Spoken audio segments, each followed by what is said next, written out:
डालो चेलन को मारे को नाम जैसी मारे की लाग लगाई। चेला बोले गुरुजी क्षमा करो, अब की बार गलती होगी सोएगी, अब गलती ना हुई है। गुरुजी बोले तो ऐसा करो हमारे पैर दाबो, पैर दाबो। अब दोनों चेला पैर दाबे में लग गए, गुरुजी सोवन लगे और चेला ऐसे रहे। गुरुजी को बंटवारा कर लो।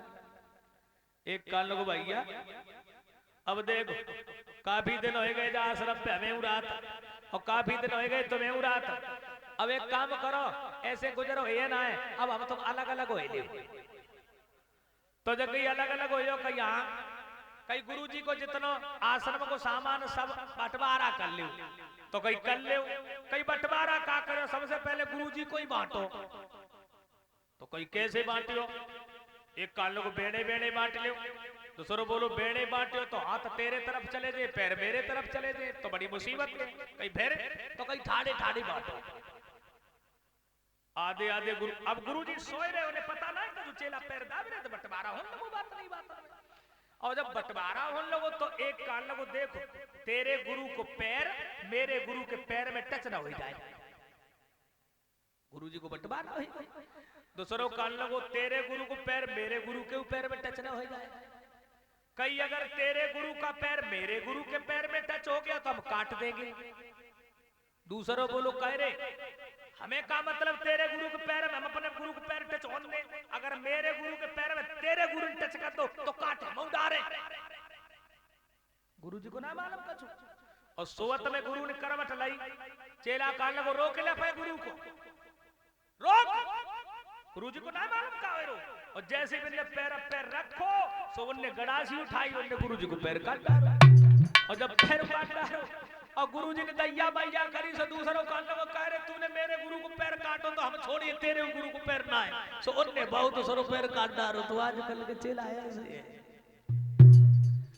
दुर्लभ कहने लगे महात्मा जी मैं उनमें का शिष्य नहीं हूं, आप हमें अपना शिष्य स्वीकार कर लो। देव ऋषि नारद ने ध्रुव को 12 मंत्र दिया है। ओम नमो भगवते वासुदेवाय, ये 12 मंत्र दिया है देव ऋषि नारद ने। ओम नमो भगवते वासुदेवाय। नारद ने ध्रुव से कहा ये 12 मंत्र भगवान से मिला देगा तुम्हें। भगवान की हम पहचान बता रहे हैं, श्यामला रंग होगा, घुंघराले बाल होंगे, शंख चक्र गदा पद्म जिनके हाथों में मौजूद होंगे।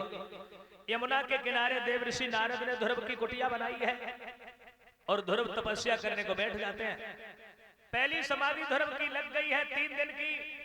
3 दिन के बाद ध्रुव ने जब आंखें खोली हैं तो क्या देखा है वहां कायत के वृक्ष के नीचे जो कायत का फल पड़ा हुआ है उसे उठा करके ध्रुव ने खा लिया, पानी पिया, ध्रुव बैठ गई।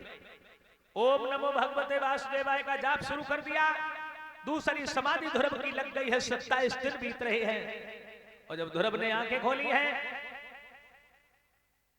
तो फल पड़ा था, फल नहीं खाया, पत्तों को उठा के खाया, पानी पिया, फिर बैठ गए। और जब ध्रुव बैठ गए तपस्या करने लगे, इधर इंद्र ने देखा है तो अप्सराओं को भेज दिया ध्रुव की समाधि खुलवाने को। इंद्र की अप्सराएं चली हैं, एक बोली बहना जगह शरीर से हाथ न लगाए दिए, देखने में तो 12 है। दूसरी कान लगी हाथ न लगाओ, लेकिन ऐसे ही जय बात नहीं बातन में जगाए ले। आपस में बातचीत करने लगी, सहेली जय नाच कूद की जगाए ली जो तू 12 है।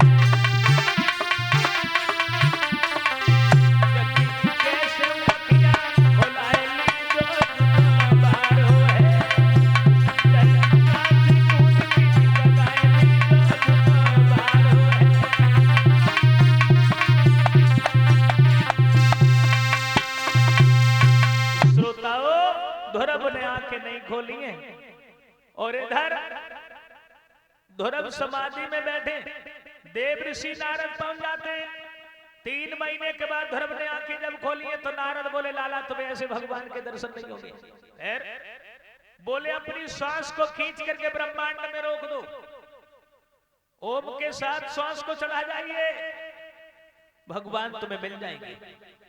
ध्रुव ओम के साथ ही खिंचते चले गए, खिंचते चले गए, पैर के अंगूठे पे खड़े हो गए ध्रुव। कितनी उम्र थी? 5 साल की उम्र थी, 5.5 साल का होने जा रहा है। और जब ध्रुव ने श्वास को खींचा है, इंद्र का इंद्रासन हिल गया, क्षीर सागर खोल गया, कैलाश पर्वत डगमग डोल गया। नारद से विष्णु भगवान ने पूछा है क्या बात है? बोले हमारा शिष्य ध्रुव तपस्या कर रहा है, चल करके उसे दर्शन दो। भगवान जिस समय आए हैं ध्रुव के सामने, आवाज लगाई है लाला ध्रुव आंखें खोलो, लेकिन ध्रुव अपने ही हृदय में भगवान के रूप को निहार रहा था। भगवान नारायण ने जिस समय वो रूप गायब कर दिया, और जब हृदय से रूप गायब किया है, ध्रुव छटपटा करके गिरने को हुआ। नारायण भगवान ने ध्रुव को अपनी बाहों में ले लिया। बोलिए भक्तवत्सल भगवान की। ध्रुव को गोद में ले लिया है नारायण भगवान ने, और नारायण भगवान ने ध्रुव से कहा लाला वरदान मांग लो। ध्रुव कहने लगे प्रभु पुत्र पिता से कभी कुछ मांगता नहीं है, पिता पुत्र को बिना मांगे ही सब कुछ दिया करता है। होठों से शंख का स्पर्श कराया और ध्रुव को विद्याओं का ज्ञान हो गया है। इंद्र से कहा कि हाथी पर बिठाल के ध्रुव के घर तक छोड़ने जाओ। इंद्र ने ध्रुव को हाथी पे बिठाला, और जब हाथी पे बिठाला है, ध्रुव के गांव में जब इंद्र आया, ध्रुव ने दूर से देखा अपने बड़े बूढ़ों को जमीन पे खड़ा, तो इंद्र से कही भैया हाथी को बैठा लो, हम भी जमीन पे ही चलेंगे, हमारे बड़े बूढ़े जमीन पे खड़े हैं। अब देखो ध्रुव के हृदय में कितना बड़ा शिष्टाचार आ गया। 5.5 साल की उम्र में ध्रुव को कितना शिष्टाचार आ गया। आज कल की दशा, आज कल कोई बड़ो बूढ़ो का नई लड़का से अपनी तरफ राम राम कर ले, तो नौ लड़का सबसे पहले अपनी दे देखा तू हमका जो लगा तहता सो टुकड़ा पाए तरफ तई राम राम करते हुए कच मालूम पत्ते जब मतलब। वैसे अब राम राम रही ना है, एक लड़का इधर से आ रहा, एक इधर से आ रहा, बाने ऐसे कर ली, बाऊ ने ऐसे कर ली, न जाने का कह ली, आप पता ही ना चलते। वैसे राम राम से एक नहीं अनेक फायदा है। आप जपे दूसरे पे जपावे, और नानक वह मुक्ति को पावे।